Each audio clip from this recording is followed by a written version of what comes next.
YouTube, man? Today I'm showing you guys the best hop jumper in NBA 2K21 Next Gen. If you guys are new, if you could drop a like and subscribe, it's free and it helps me out a ton, so I would appreciate it. Let's get right into this. So if you guys are new to using hop jumpers, if it's not really in your repertoire, I would say go with LUKA Doncic. It's pretty easy to master, it's easy to time. Now I'll go ahead and say this.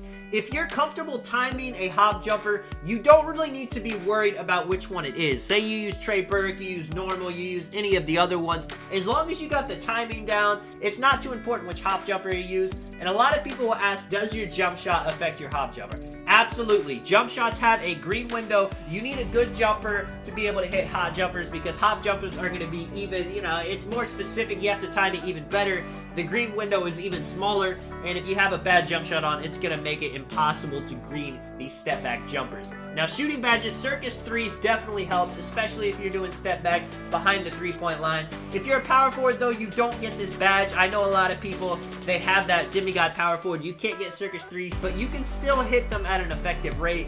Difficult shots is for the mid-range step backs. Deep threes, of course, when you're stepping it back to the hash. Hot zones and hot zone hunters come into effect, not just for jump shots, but also for the step back jumpers. And then hot shot I gotta have on because the takeover is gonna help. Now I will say, if you put on Space Creator Hall of Fame and you do a step back jumper, you can break people a lot of the time, and if you break them, you're gonna get a boost. And I don't know, I feel like I never get full whites whenever I break somebody off of a step back. Now with the takeovers, pull-up precision does not say it gives your step back jumpers a boost, but it definitely does. That's the main one I use. Angle breaking shots, it even says in the badge it helps it, and negative impact as well if you're stepping it back. If they don't jump, if you're not smothered, the negative impact is going to make it impossible to contest. You could also get some effectiveness from limitless range and spot up takeover.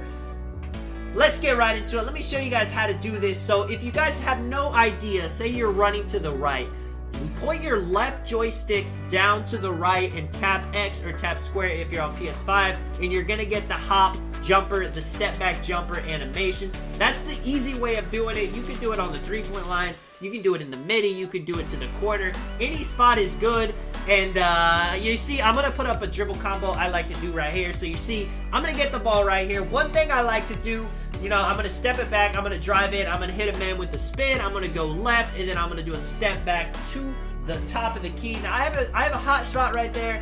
You don't want to dribble too much to where you get tired, because if you're blinking red, it's not going to help these shots go in at all. So you want to be conservative with your dribbling, but you can definitely change some moves. I say change. You can definitely chain some nice dribble moves into a combo and finish it with a step back jumper.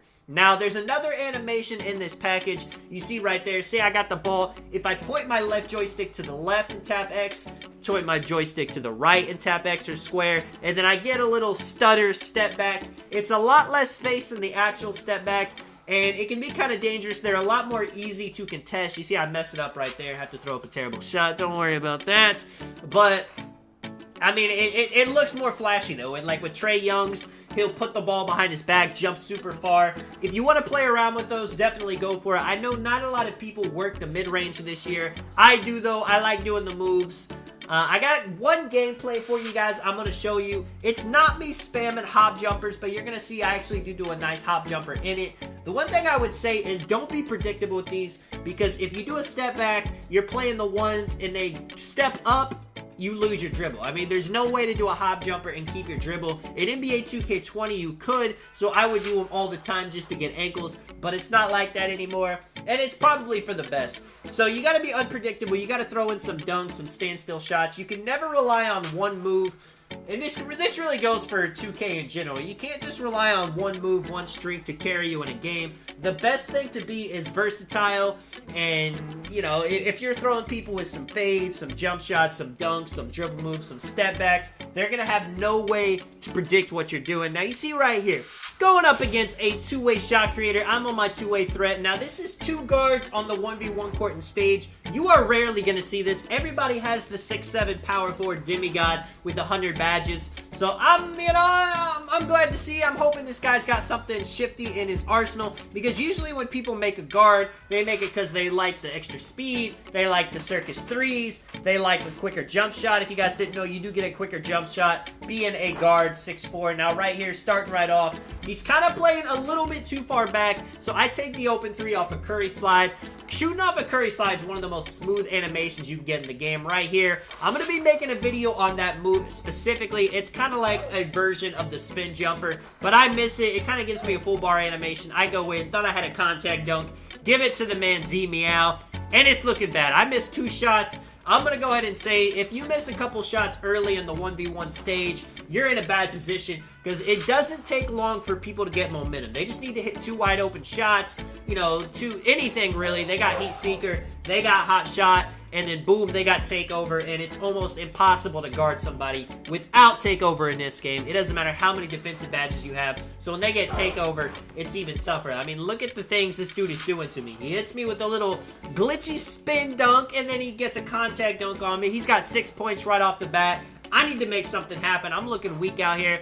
Now, luckily, I know what he was trying to do right there. He was trying to hit me with that glitchy spin dunk again. He didn't get the animation. It's unfortunate. I mean, it's the same thing with, like, the hop jumper. You know, if I step back and I don't finish the shot, I can't dribble anymore. I gotta throw up a terrible shot. So you just gotta be smart with it. I need anything off Takeover. I'm kind of seeing he's doing a great job of kind of playing high, kind of playing low, but he makes a big mistake right here, thinking I'm gonna shoot that, which I was, but I saw him go up. Boom! I got the Jordan Killigan dunk on. I love that animation. I got shot creating Takeover. It's time to work. I'm going to show you guys some step backs. Now, right here, I go in. I go back to the mid-range. Boom. I do a little step back. That one was a short one. I didn't step all the way back to the three-point line.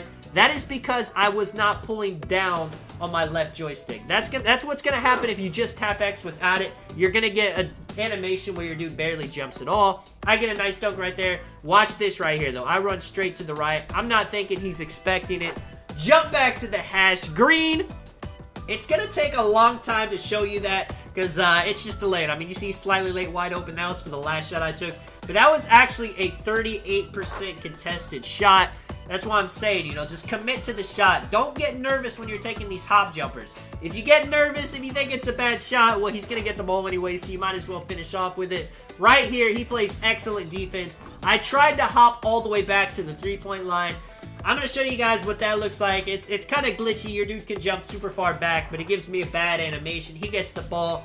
He greens a 30% close shot, and just like that, it's anyone's ball game, you know? I got Takeover, but he could really go crazy and get his Takeover. He's got to be close already. He's got 8 points, but I am boxing him up right here. Look at him trying to hit me with the pump fakes. It is not going to work. If you get fooled when you make somebody pick up a dribble, I mean, you're terrible at the game. But either way, he actually got an okay shot up. It was only 27% contested. I'm a Curry slide it back. 8-19. Anything will get this man off the court. I gotta be smart. I want to do a crazy shot for the video. But if he gives me an open dunk, I gotta take it. And that's exactly what he does. Let me know if you guys enjoyed the video. If you have any questions, I'm gonna be making other videos about other hop jumpers. I'm gonna be teaching you guys all the ropes. I got some 25% jackpot bonus. Thank you, 2K. This is DONIC, man. I'll catch you guys next one. I'm out. Peace.